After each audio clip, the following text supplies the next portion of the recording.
Buenos días a todos y a todas. Continuamos con estas conversaciones que estamos manteniendo en el stand del Ente Vasco de la Energía. A continuación tendremos el placer de conversar, quería decir, con José Luis Villate, que es director de Renovables y Eficiencia Térmica de Tecnalia.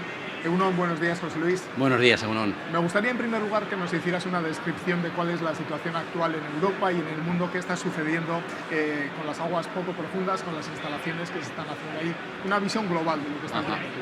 Pues en general el liderazgo de la eólica offshore está ocurriendo en Europa, fundamentalmente alrededor del Mar del Norte y otras zonas de aguas poco profundas.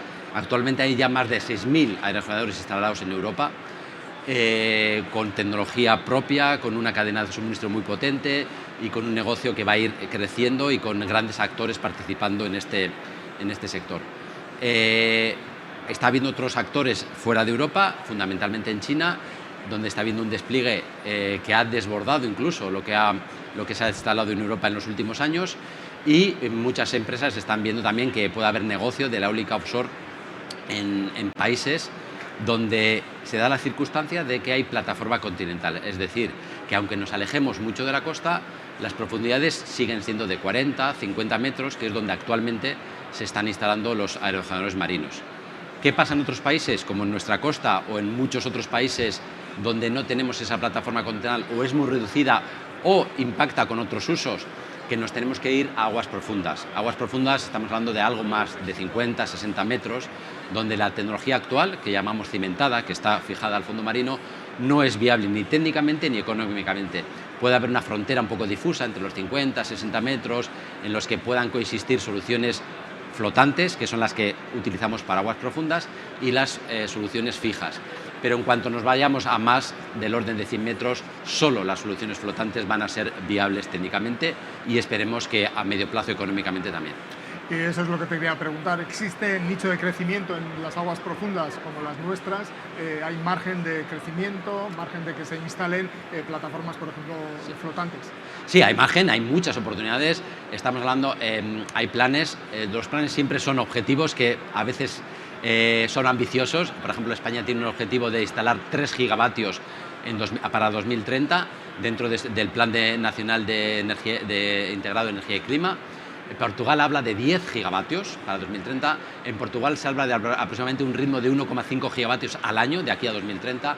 Francia no tiene objetivos específicos para flotantes, pero sabemos que en el Mediterráneo solo se van a poder instalar básicamente estructuras flotantes. Quizás en la costa atlántica norte no, ahí se están dando estructuras fijas, pero se habla también del orden de 2 gigavatios al año. Pero luego tenemos Estados Unidos o países ya más alejados como Taiwán, Japón, donde se está planteando las soluciones flotantes. Es decir, la perspectiva está. ¿Qué es lo que ocurre? Que nos encontramos con retos tecnológicos diferentes a los que tiene la eólica fija. Que me imagino que son además mayúsculos. Sí, son diferentes. Tenemos que entender, hay dos elementos totalmente diferenciales en las estructuras flotantes, que son los sistemas de amarre. Las estructuras están flotando, pero tienen que estar sujetadas al fondo marino para que no se nos vaya con las corrientes.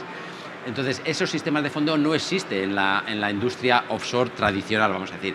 Sí se conoce mucho en la industria del petróleo, del oil and gas, y el otro son los cables. Es decir, al final queremos producir electricidad y esa electricidad hay que llevarla por un cable.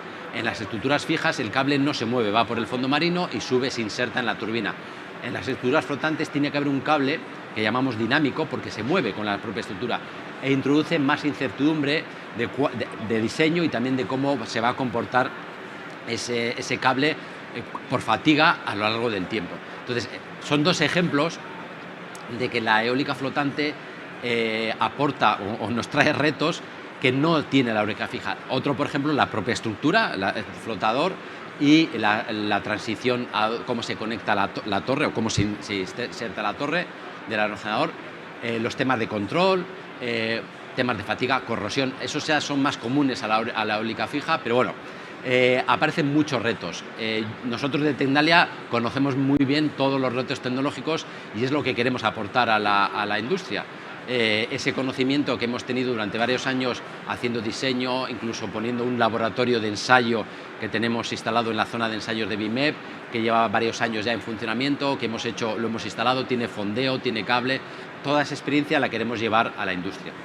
José Luis Villate de Tecnalian, benetan eskerrik asko, muchísimas gracias por haber estado, por habernos hecho este hueco, porque creo que tienes una agenda Sí, la agenda complicada estos días en es complicada, son 3 días muy intensos, pero bueno, siempre desde Tecnalian nos gusta difundir lo que hacemos y en la medida de lo posible ayudar a que este sector progrese. Que vaya todo muy bien y muchísima suerte, eskerrik asko. A ti, muchas gracias.